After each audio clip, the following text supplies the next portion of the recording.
Meeting minutes from Planning and Zoning Commission meeting on Thursday, January 22nd, 2026. Second. Okay, first from Stephen Wilson and a second from Bill Streever.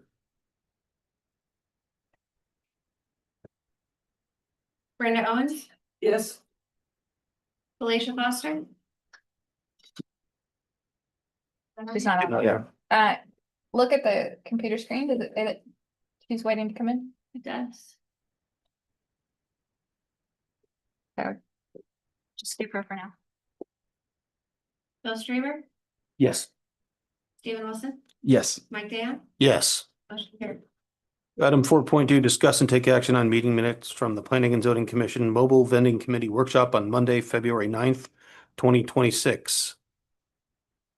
And for just a second, I want to make sure Felicia can hear us.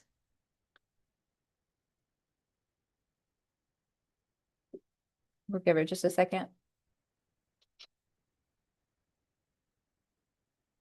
Okay, go ahead. Okay, can I invite a motion if we don't have any issues? I move that we pass the minutes for the mobile vending committee. Second. Okay, first from Bill Streever and a second from Stephen Wilson. Okay, Bill Streamer, Yes. Brenda Owens, Yes. Felicia Foster, Yes, Felicia, can you hear us? yes, I can hear you. Can you hear me? She took it off mute, but we can't hear her. Okay. Stephen Wilson, Yes. Mike Dan, Yes. motion carried. Okay, item 4.3, discuss and take appropriate action on major replat plan 26-3 of Las Brisas subdivision, flexible unit development lots 1 through 12, block 1. Right, and the applicant's engineer is actually stuck in the ferry line. So she has asked if we can call her. We've got a conference call here that we can call her phone number. Everybody should be able to hear her once she gets on the phone.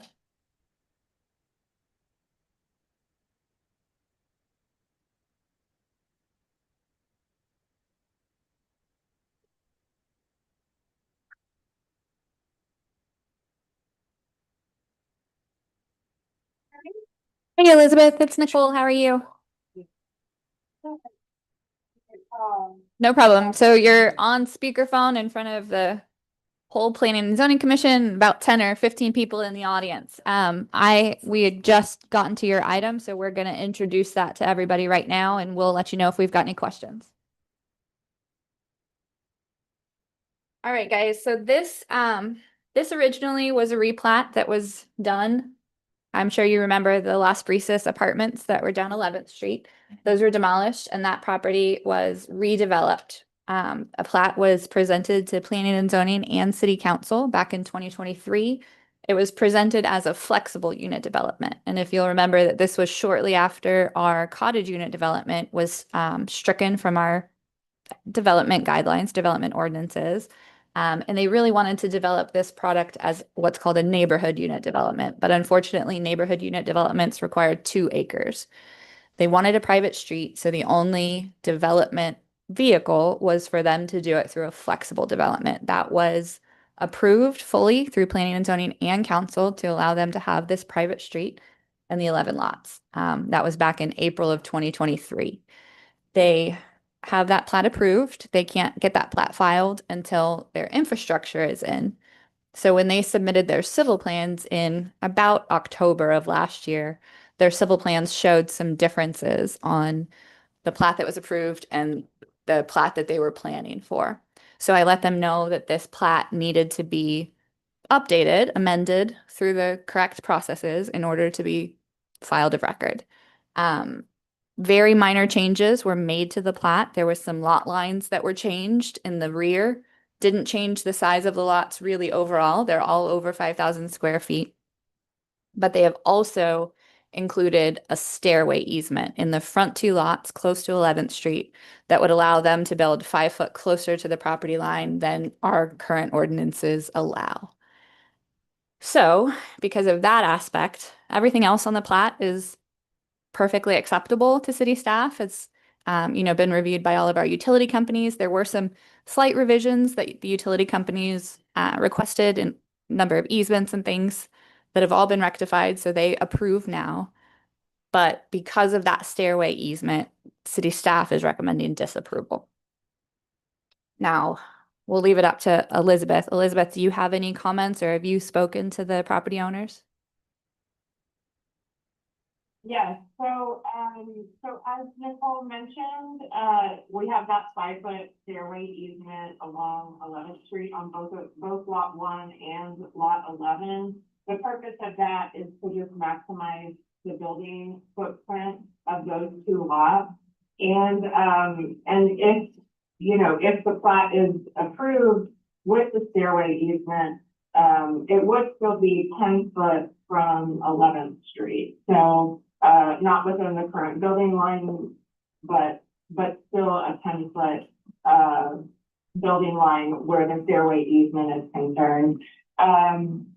I know that the developer, he would really love to get the stairway easement, of course, to maximize the space and the footprint of the actual structure.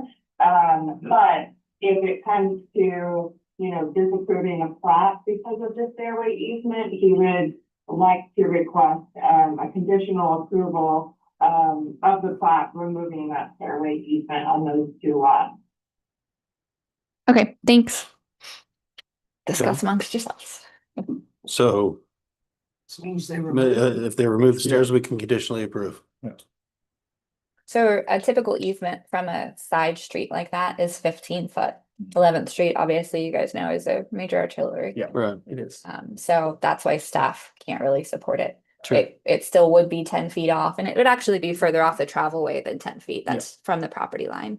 But it's it's a dangerous precedent to set, and Sure. it's not something that I can support. Okay. Feel okay with conditional Yeah, I approval? mean, I think that's pretty straightforward. Okay. As long as they remove that. Okay. Yeah. So, if anybody were to make a motion, I would say to remove that stairway easement. Can I invite a motion? Yeah.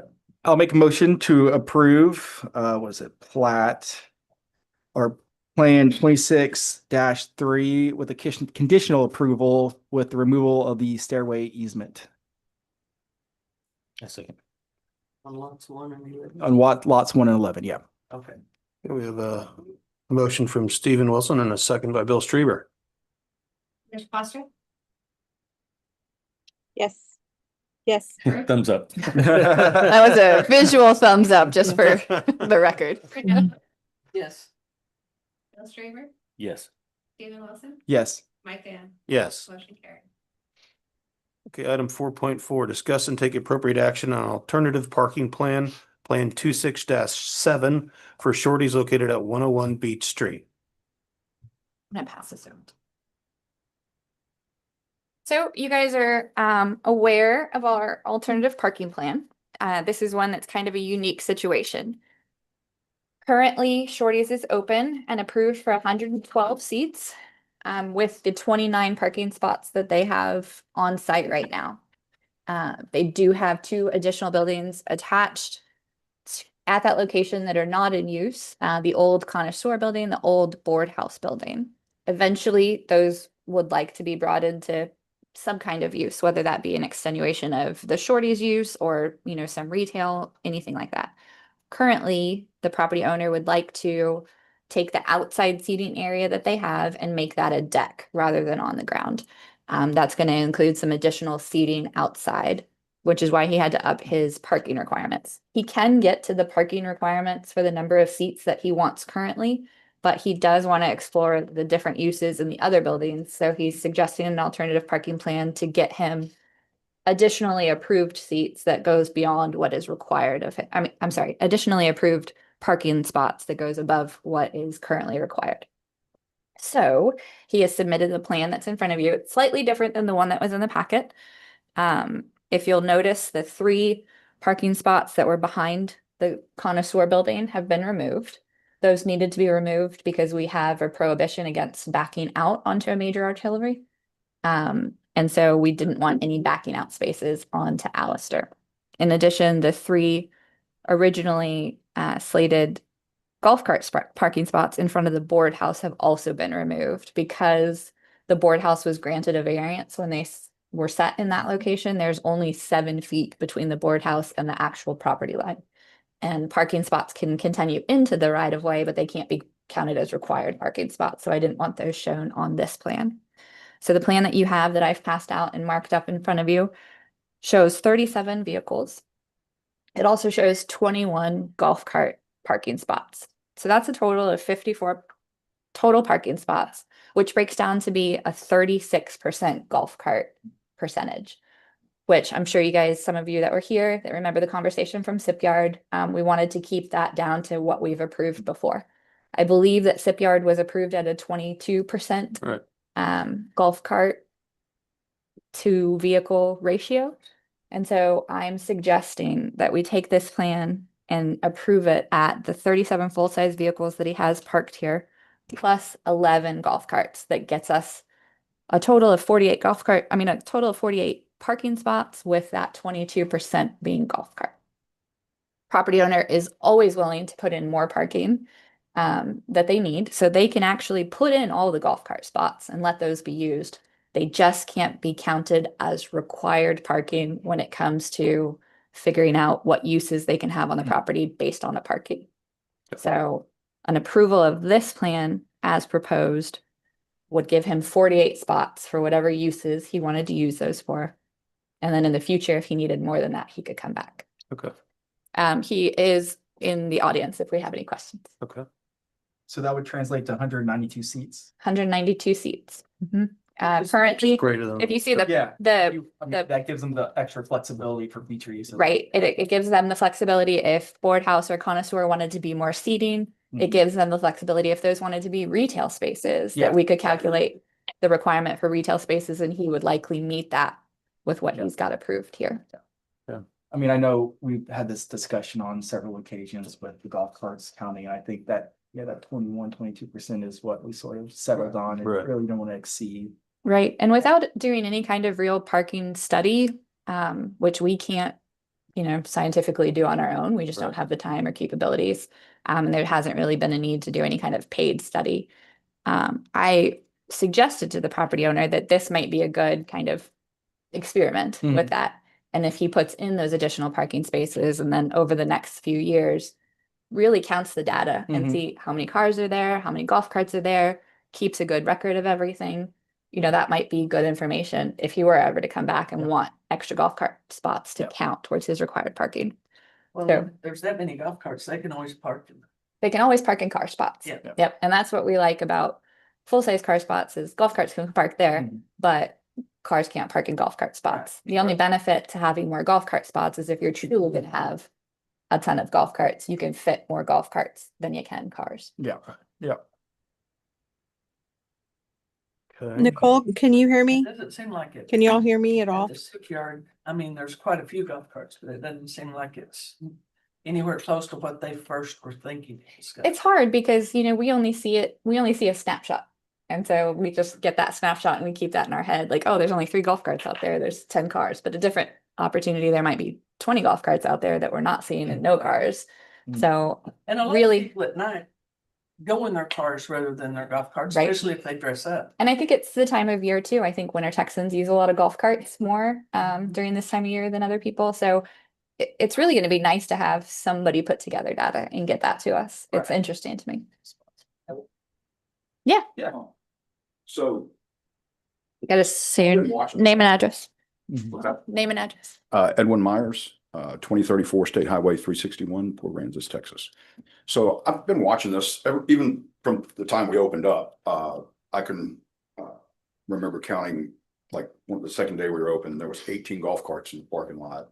This past weekend, I counted 20 cars, 12 golf carts, and we haven't even unleashed the 5,000 rental cars out yet. So Right. there's a lot of people who travel in golf carts now. And I think some of the space, is not going to be usable for a parking spot, unless it was a golf cart spot, because there's just not, it's kind of weird on that lot because there's a bus stop in the middle and all that stuff. But I'm going to look at how it all kind of works out and try to get more carts into those spots and try to encourage them to park over there as opposed to parking in the parking lot. So we'll we'll see how it goes. I mean, I think most of us would be interested in seeing if you, kept data and on that. Yeah. I think that'd be Yeah. pretty interesting to, yeah. I'm taking pictures and stuff, and it varies too, like if it's raining, you're not gonna have a lot of golf carts out. Mhm. Blowing cold, not as many, but when the weather starts to get nice. Yeah. I mean, I know people who drive in from Cinnamon Shores on their golf cart. They go to the Right. beach and go all the way down. Down 361. Yeah.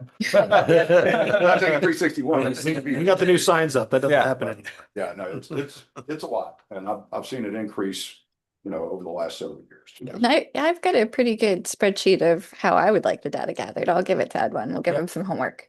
The only concern there is, and I've seen people try and do it. If there's no vehicle parking, they start trying to squeeze their cars into the golf carts park. Great. And so part of the requirement I've of already got on mine how that's not gonna part, happen. But I mean, it happens. Yeah. Yeah, Well- well, they have to drive over stuff.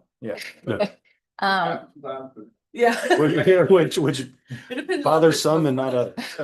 Where there's a will, there's a way. part of the requirement of having an alternative parking plan approved with golf carts is for those spots to be signed exclusively for golf cart use only. So that's gonna be the requirement moving forward. It has been everywhere else. Okay. Cool. With that, can I Any invite questions or any further? no further discussion? Can Can you call me? Yeah, can you call Felicia? You've got our number yet? Sorry for all the technical difficulties, guys. We've never had issues like this. Feel sorry for the engineer. She just waited in one ferry and they turned back around. I know. She's from Rockport, so she should have known better, but Yeah. it's okay. No rhyme or reason on the length of the ferry line. That gives me 62 interest.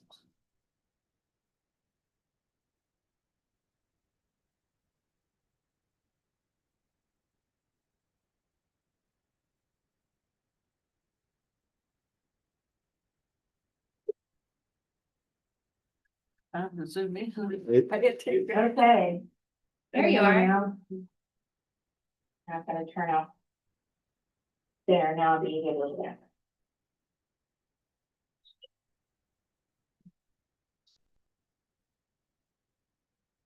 So one of the issues that I had, let me turn my. I didn't get TV. One of the issues that I have with the location of the golf cart parking is along Beach Street. If you look at the pictures and look at what's along there, we've got a bus stop, we've got quite a few trees. I'm just concerned that if they designate those as golf cart parking, which I agree we need golf cart parking, that is probably not the best location to put them for sightline and safety. So I mean, it's hard to know those sightlines and those safety aspects from a piece of paper. City always has the ability to come in and, not allow parking in areas that it seems like it's gonna be unsafe. Okay. So that might be something that we have to do in the field. Okay. There's, generally not a good way to know that from a parking plan. And then the other thing is that Shorty's has been open, what, two years now, I guess? I'm not Okay. exactly sure on the timeline. And do they have the spots currently marked for parking? They have them marked with railroad ties. So moving forward, they will, and we've had the discussion with the property owner that it will have to be much more evident where the Mhm. parking spots all lie. And I understand that they're gonna have certain events where it's gonna require additional parking, which I totally get that. But making sure that they're adequately parked, they're marked accordingly. Any additional parking that they have for golf cart parking is in an area that provides safety both for the people driving the golf cart and for pedestrians as well as people driving, up and down Beach Street, Church Street, and Alistair, I think is really important. So I don't have any problem extending and having additional parking. I just I'm really concerned with the location of the golf cart parking. And I am also not looking at the most revised plan, because I didn't get that data packet. I'm looking at the one that I picked up. Sure. So nothing has changed from that plan besides the three cars behind the connoisseur that were shown on that plan and the three golf cart spots in front of the board house. Those have been removed from the plan. Everything else is the same. Okay. Well, on this plan here, the golf cart parking along Beach Street there, he does have them parallel It to. does have them parallel, a portion of them, A some portion. of them. So our city ordinance allows for 9 vehicles to back off onto any non-major road. Beach Street is not counted as a major. Allister would be, 11th Street would be, Cotter would be. Okay. But I thought that might help her with her concern over it, is if they were parallel rather than pulling in and out. Cause if they're parallel, at least they've got to turn, whereas if they're backing out. Yeah. Would you be more concerned, Felicia, with the ones that head in from Beach Street or the ones that pull in and perpendicularly Well, I park? think the ones closest to Allister, I would be concerned with traffic that backs up there that's trying to turn. And there's not a sufficient amount of backing distance to back those out, so they're gonna have to back into the street either way. You know, just because you get those 6-seater golf carts or 3-seater golf carts and they're 14.5 feet long. And you can't back them and turn them in that space. Yeah, And so- then the one closest to Church Street, those that are backing out, there's a huge palm tree right there, and then another cluster, and then that's also a bus stop.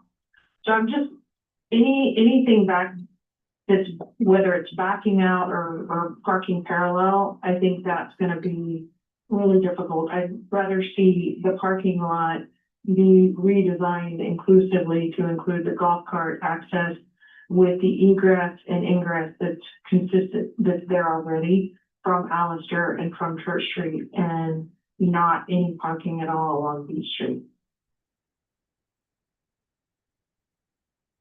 Okay. Mention that across the street, there's like 9 parking spots that back off. Yeah. Yeah. At Mac Daddy's. Directly across. the Yeah. Mac Daddy's at La Playa, Milo's. Yeah, the whole Beach Street. Everybody. Everybody Yeah. else that park. And, you know, those golf carts aren't gonna be on the street. I mean, they're literally gonna be probably 10 or 12 feet off the street. They're really doing site issues there. Right. So up to the property line does not touch the travel way. You know, Right. you've got a pretty good solid distance. Edwin, it might be a worthy on-site visit to have to lay that out prior to city council. If approval is given here, maybe we could go out and take a look on site and Yeah. kind of see what that looks like. It's, yeah, there's lots of them. Right, because Felicia, you do remember that there are existing driveway accesses from Beach Street as well. Yeah, they're currently barricaded, and then there's a bus stop. Correct, next to them, so- and not barricaded so much as they have railroad ties there marking their parking internally. Mhm. I just had to sign up with a barricade, it didn't have a railroad tie. But yeah, no, I'd like to see a parking plan that shows the existing, what's there on the existing and working around it and trying to provide more parking, a creative layout within the boundaries of the current parking area, because I feel like that there is a lot of space in there that you can make that work. And just not so close to the corner and not along Beach Street. I mean, I could put 9 vehicle parking spots there and have 15 golf carts parked there. Back in the, far more vehicles off. Yeah, I mean, I Yeah. think that we can really only look at what we've got in front of us. Yeah. All right. Yeah. Any other discussion on this?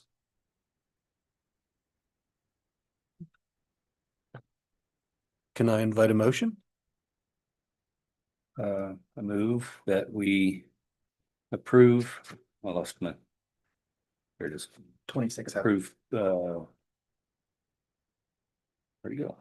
The Shorty's proposal for alternative parking plan. I think we need to be specific about how many vehicles and golf carts are approving. With the 37 vehicles, 11 golf carts, 48 total, with a 22% golf cart for 192 seats. I'll second that. We have a motion from Bill Streber and a second from Stephen Wilson. Brenda Owens, Yes. Felicia Foster, Yes. Stephen Wilson, Yes. Bill Straber, Yes. Mike Dan, Yes. motion carries. Okay. Item 4.5, discussion and possible action regarding potential amendments to the city of Port Aransas mobile food vendor ordinances in response to Texas House Bill 2844 Food Truck Freedom Bill.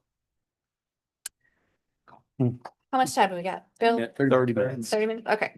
Okay, so we've, Felicia, I don't know if you heard it at the beginning, but Bill has to leave, to go to a governor's meeting. And we have to cut the meeting short because we only have 4 people here, so we would lose our quorum in person when he leaves. So we've got about 30 minutes to kind of discuss the amendments draft that you guys have in front of you right now. Again, a week and a half is not a whole lot of time to write an ordinance, so this is the best I could do in the meantime. So it's definitely a rough kind of skeletal outline, hopefully with things to be fleshed out in there. So the beginning all the way down, all the way through the definitions is just basic stuff that we need to have in ordinances. I think given the lack of time that we've got right now, we should skip to 12-45.8, which is general rules applicable to all mobile food vendors. How I constructed this ordinance was to give kind of a general rules and regulations about how all mobile vending units have to proceed in the city of Port Aransas. General rules, and then in a further section, I quantify the different types I think that we will have. Mobile food vendors on vacant property, mobile food vendors on already established commercial property, and then mobile food truck parks. So that's kind of how I did it. So if you guys want to just take up the discussion on these general rules, see what needs to be amended, changed, added, made more robust, made more lenient. So I like that we have an ADA compliant restroom. And that's just required by code. And that's required, well, the ADA side is right. But an actual restroom, and that can be a trailer as well, correct? So what I put in here, and if you'll see under, and again, these formatting might change a little bit because it's a little clunky that it's under C and then under C again. So number C says restroom requirements shall be satisfied by one of the following methods. A written agreement with a restroom facility located within 200 feet of the mobile food vendor site. And then that has to be opened. If the food truck's open, they have to have access to the bathroom all the time. An administrator approved ADA compliant restroom trailer. Now this is different than a porta potty. This is a higher class than that. This is like a sandfest type. Like a sandfest, what you see at Mhm. weddings, what Yeah. you see, this leaves it up to city staff to kind of approve those types. Without, and I can tell you the policy is going to be not porta potties. And then again, number 3, it's reiterated that portable Yeah. restrooms or even shielded portable restrooms wouldn't be allowed. Okay. And is the 200 feet, is that something state? It's not. So 200 feet is pretty standard in different portions of the city ordinance. For our alternative parking plans that have their parking off-site, 200 feet is as far as they could get. I know in building code, 200 feet is used sometimes from parking areas to walking to a house, like an apartment complex or a condo complex. That's kind of a distance. So because we had that distance set already, that's what we picked. I would imagine that if a food trailer was on a site anywhere in town and used the restroom of whatever commercial activity was already going on, it's not going to be 200 feet, just frankly, because our lots aren't that big.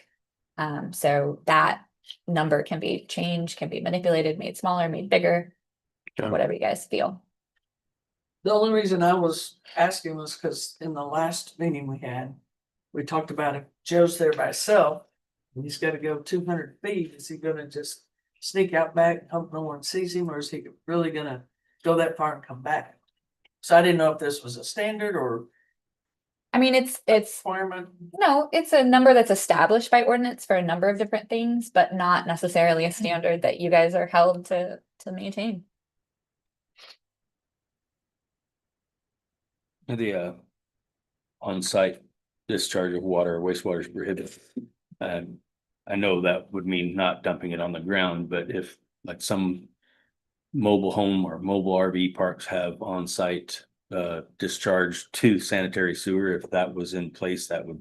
Sure, Okay. that would likely Yeah. be allowed. So Permanent again, infrastructure. the health department for the state is also coming out with rules, and I was made aware this morning that the proposed rules, the second draft of the proposed rules are now out. Of course, because we just found out about that this morning, I have not had a time to go through all of those rules and see what they have written in there, but my guess is they have hammered out a lot of those issues. And so we would likely end up adopting those into our ordinance. We should have that by the next time we have a meeting. Well, Okay. the waste requirements and all that's gonna kind of fall under the. Yeah. county. Absolutely, under the water department. So that's why on this, you said this section needs to be coordinated with the water department. My guess is they will give us a lot of input on how to write this section of the Mhm. ordinance to comply with their rules. So we're not approving or disapproving anything. We are not. We're This is going just through the a, basics. this is just a, hey, let's mark up this rough draft. Okay. And Bill, to your point, so I went to a couple food truck parks in Austin while I was up for work over the past couple weeks on Barton Springs Road. One just east of Lamar, the other next to Chewy's, just right heart of downtown. Been there. And there's the largest one was right next to Chewy's, and so they had water access from permanent restrooms that were on site. They had ample amounts of parking. Do you remember how much parking they had? We had 81 spots. If you'll Wow. flip over onto my computer. I mean, it was a pretty nice facility. They had 8 or 9 trailers. All of their grease traps had to be unloaded on a regular scheduled basis. They couldn't discharge of any of the grease there on site. There's no discharge for their water. They got their water service just from hoses, run from hose bibs outside the actual permanent restroom facility. They did have, each trailer had its own, I guess a temporary electrical hookup with a meter on it.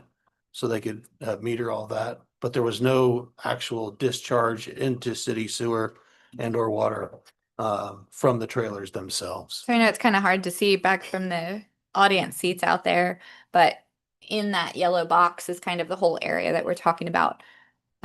So it looks to be on about an acre of land. They had 81 parking spots. They had about the capability for 8 to 10 trailers.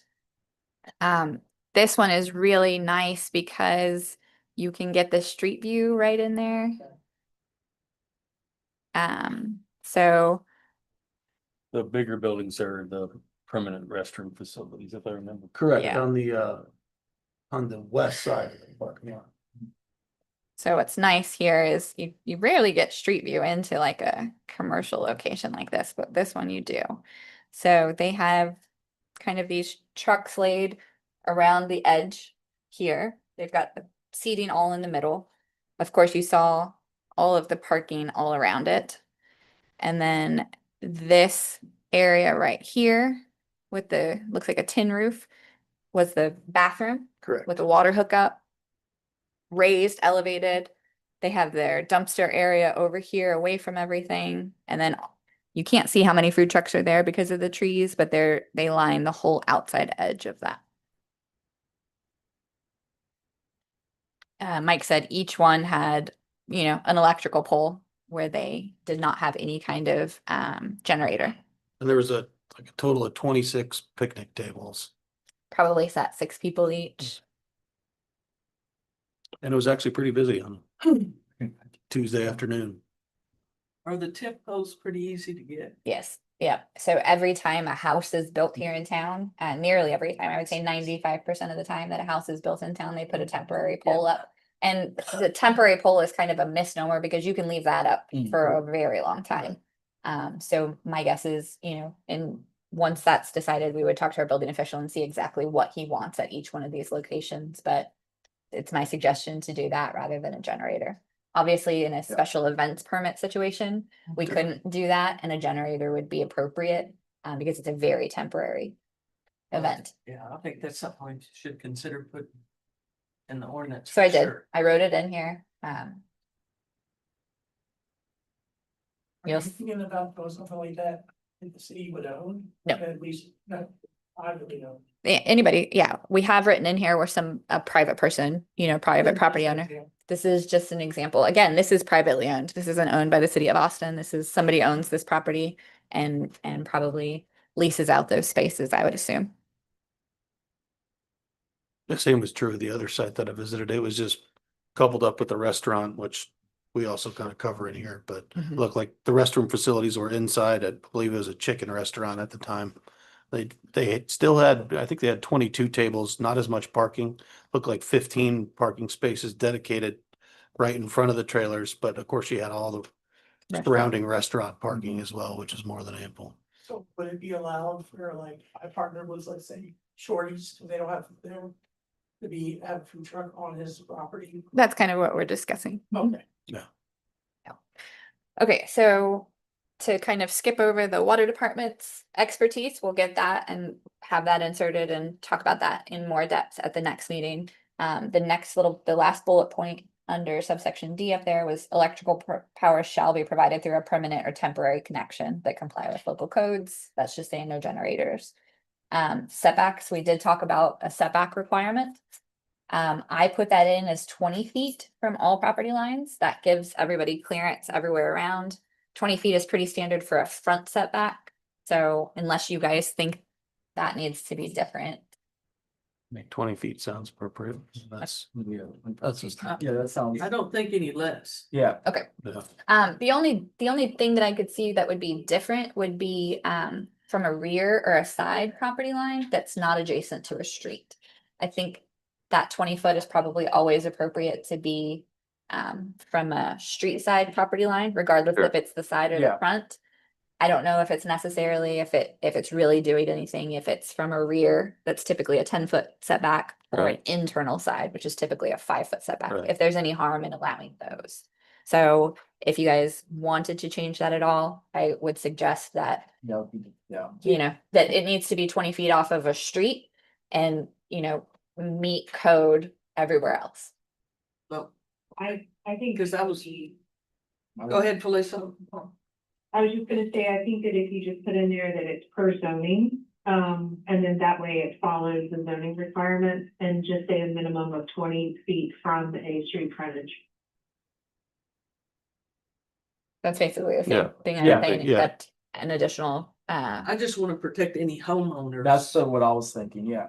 Have a Because food you truck know, 5 feet off the back if- fence and if- it goes to, if they're in a perfectly legal place, but they're 5 foot off your back fence, that might not be what you want right at your back fence. yeah, so we So could add that's- an additional setback requirement from a residential use. That's what I, I Yeah. think that makes sense. Okay, because we 10 gotta foot protect at our least. homeowners too. sure. Not protect them, but. So Yeah. from a commercial use, you guys are okay with typical zoning regulations? Yeah, Yes. yeah, residential, From a I think residential, it needs to be at least the 20 as well. but we're talking about a residential use, not a residential district. yeah, correct? residential. use. Okay, then it needs to be But- 20.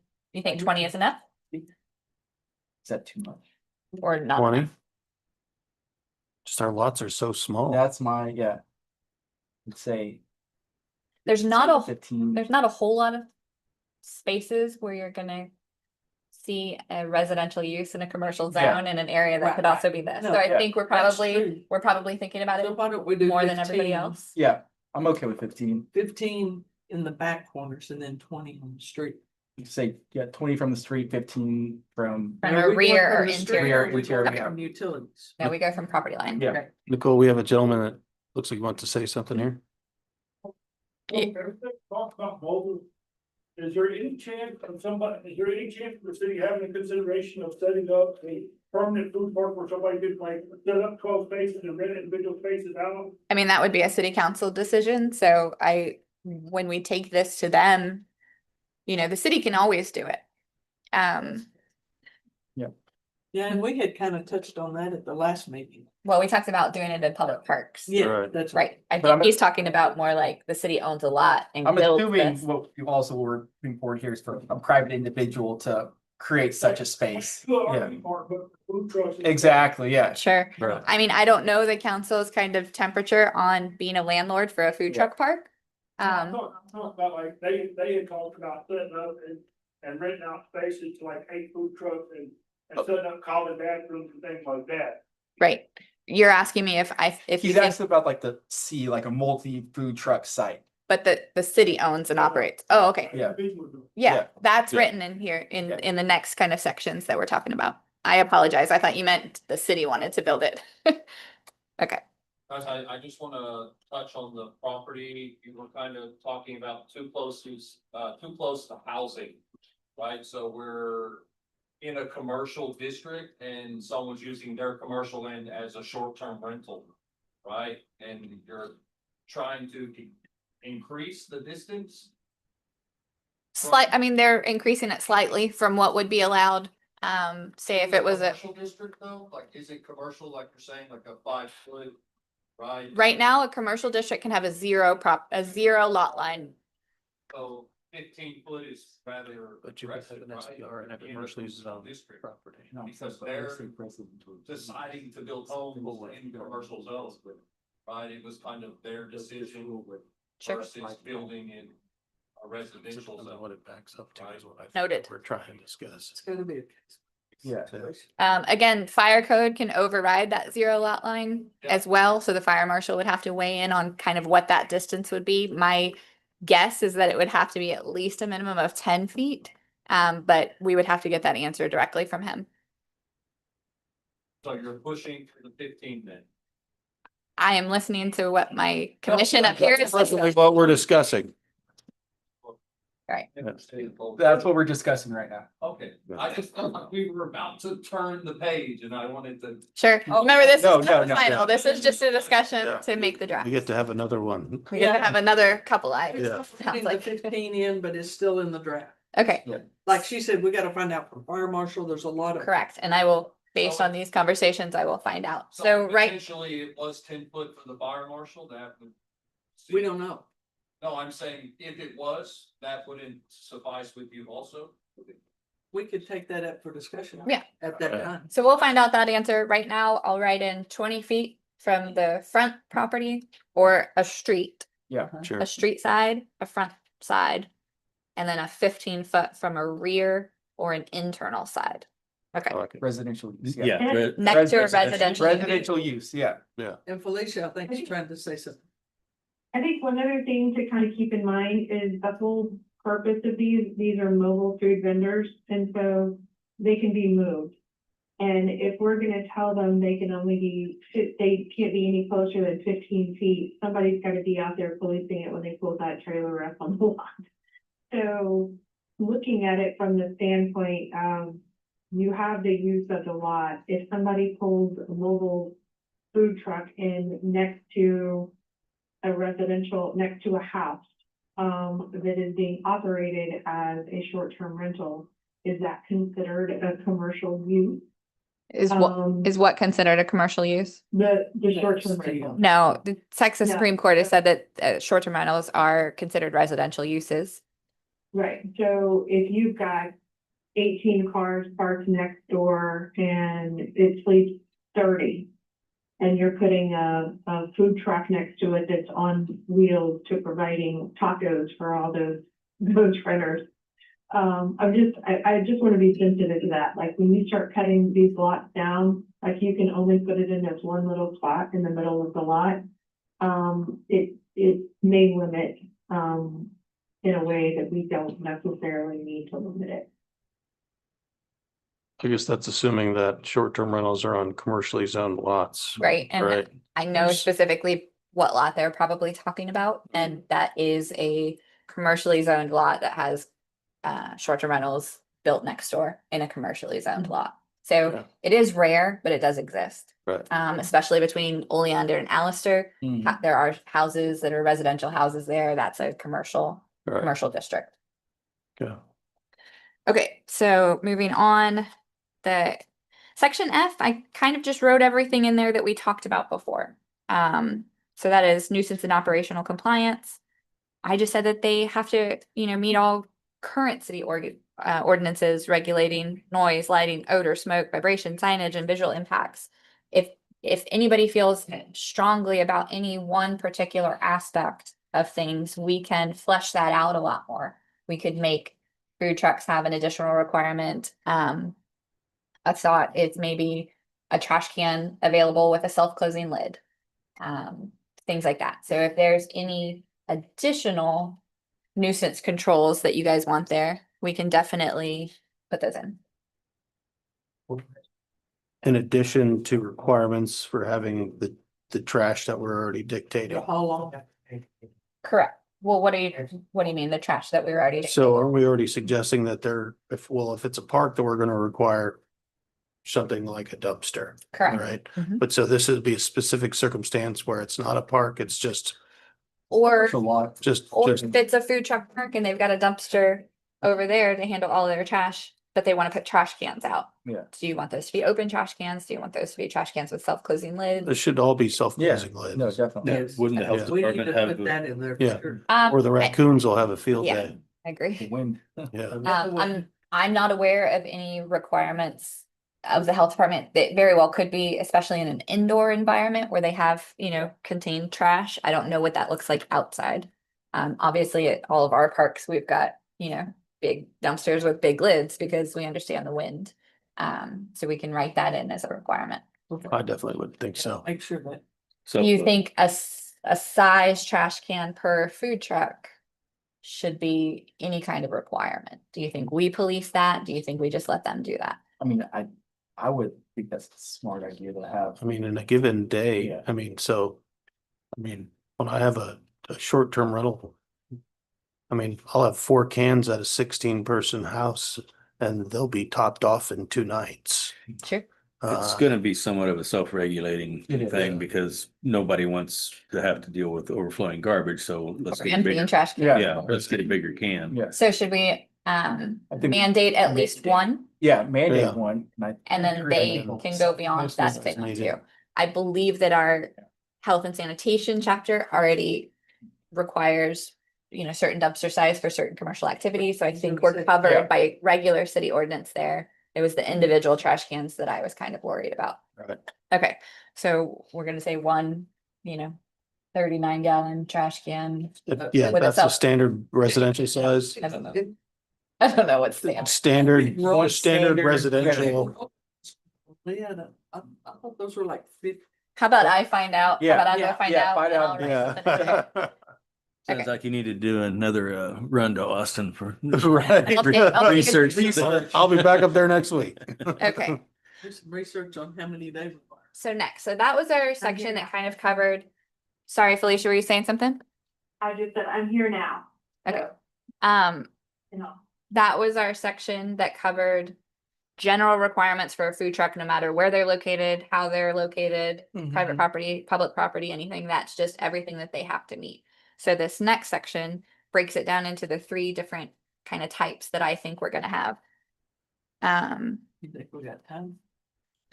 Yeah, 8 minutes. Okay. Sorry. It's okay. No, I was So- just saying, this is pretty. What I want you guys to do is just think about these 3 categories, and then we're gonna skip real quick to parking. So these 3 categories are the mobile food vendors as a primary use on private property. So that's if there's a vacant piece of land and this is the only use going on it. There's I just put some general language in there, but if we want specific ordinance requirements for that type, we would put them in this section. Okay. Next section is gonna be mobile food vendors as a secondary use on improved property. So that's mobile food vendors that are going on, no, the first one is the vacant lot. Oh, A retail, somebody like the Islander that wants to put Yeah. up a food truck, somebody like the Sandcastle that wants to put up a food truck. Those are additional regulations for that type. The next one is the food truck multi-vendor sites. Yep. Again, just the general language there. Do we want any additional requirements?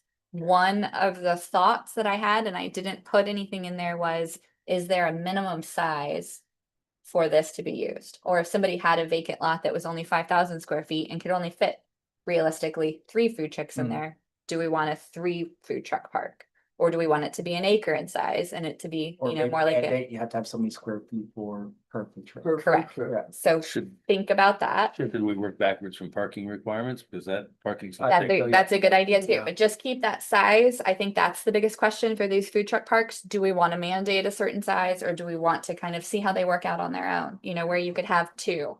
Right now, and I'm comparing it to an RV park. Mm. Right now, for an RV park, you have to have 2 acres. So you can have 1 RV on a single property. But the minute you put 2 RVs on that property, it's an RV park and you have to have 2 acres. So that's why you never see more than 1 RV on a single lot anywhere in town because of that rule. So it's the same thing. Do we want a vacant piece of property to have just 1 food truck on it? Or are you guys okay with having 2 or 3 if it's reasonably fits there with whatever application process we come up with? So that's a thought for you guys. Homework. Gotcha. I put the city public vending concessionaire in there. I think that that's gonna be a bigger conversation really with council and how they want to handle that policy. But I'm gonna meet with our Parks and Rec director and kind of see what her thoughts are and probably come back to you with that part fleshed out a little bit more between she and I.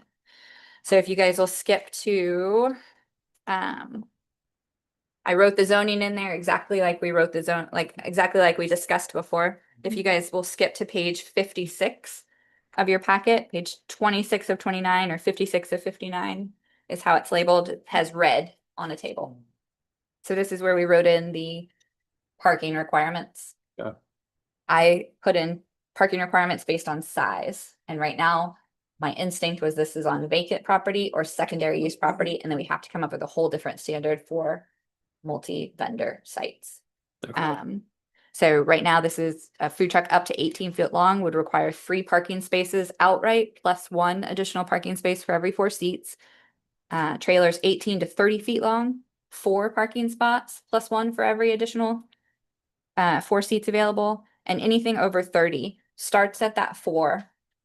But then a discussion with the city administrator would have to be if they need any additional besides the 4. So my thought is, and I saw some crazy food trailers when I was doing research. I saw some that were 30, 35, 50, 100 foot long. I mean, some crazy, crazy things. So I don't think we can write an ordinance that covers every type of food truck that we might see here. So that's why I like to leave some allowances for city staff approval Sure. for those. And that could be a 40-foot trailer that has 1 window, maybe only needs those 1 serving window, maybe only needs those 4 seats. But a 40-foot trailer that has 2 serving windows might call for additional seats because it's going to have additional demand. Right. And then I didn't really write anything in here for mobile food vending sites because we didn't discuss that at length. In my thoughts, I'm thinking if you have a multi-vendor site, 1 parking space per food truck that you have, plus 2, plus 1 for every 4 seats that you have. Seems complicated, but like a 10 unit site would require 12 parking spaces out front. I mean, outright, and then 1 for every 4 seats that we have. Okay. So that was my baseline. I don't know if it needs to be higher than that. I don't know if it needs to be lower than that. The argument can be made both ways. Right.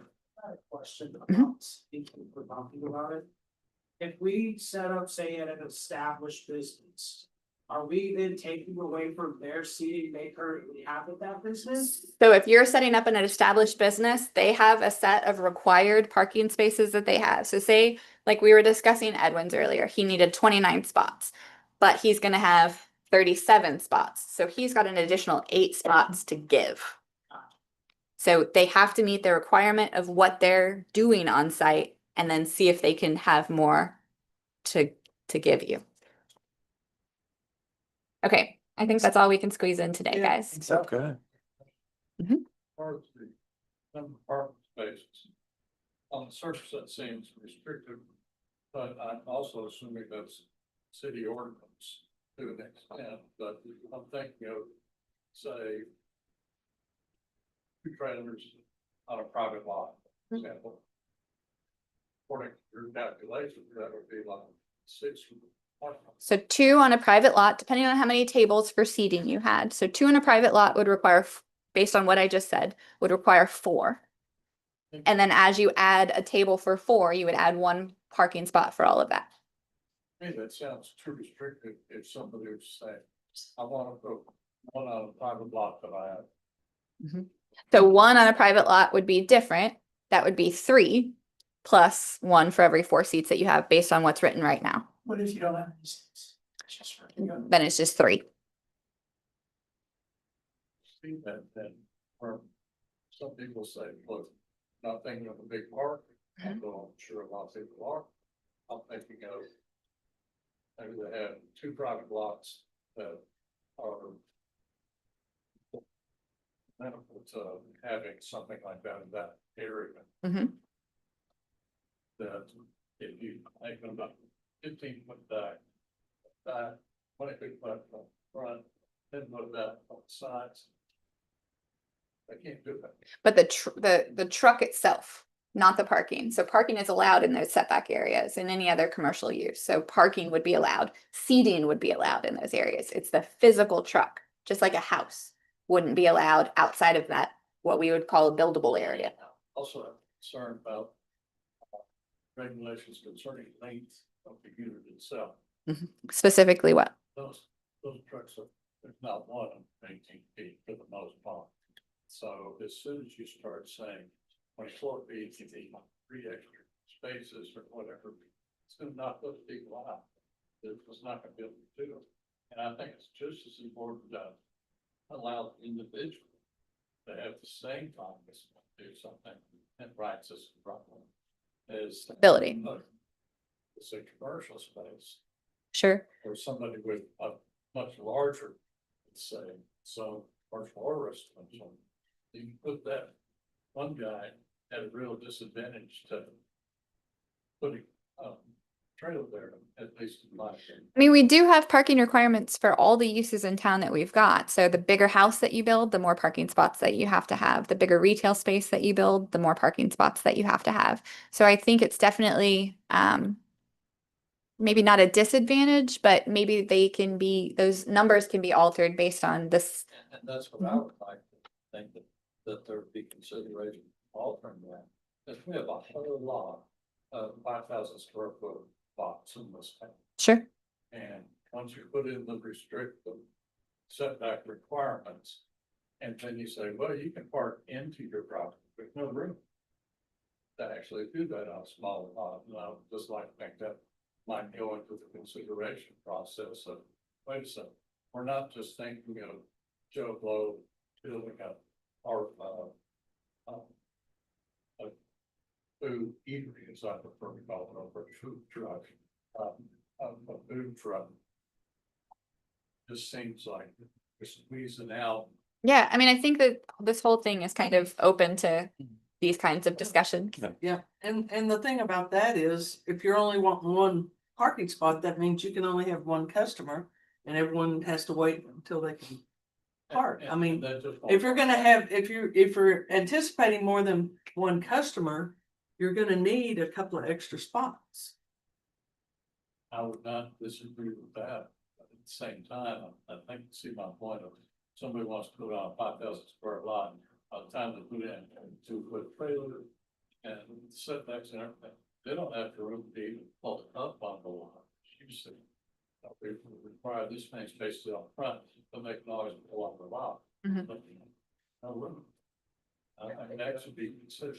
I think it depends on the design. I think you'd be surprised when you start putting it on paper, which is maybe what I'll do prior to the Yeah. next meeting, is kind of try to draw some of these out.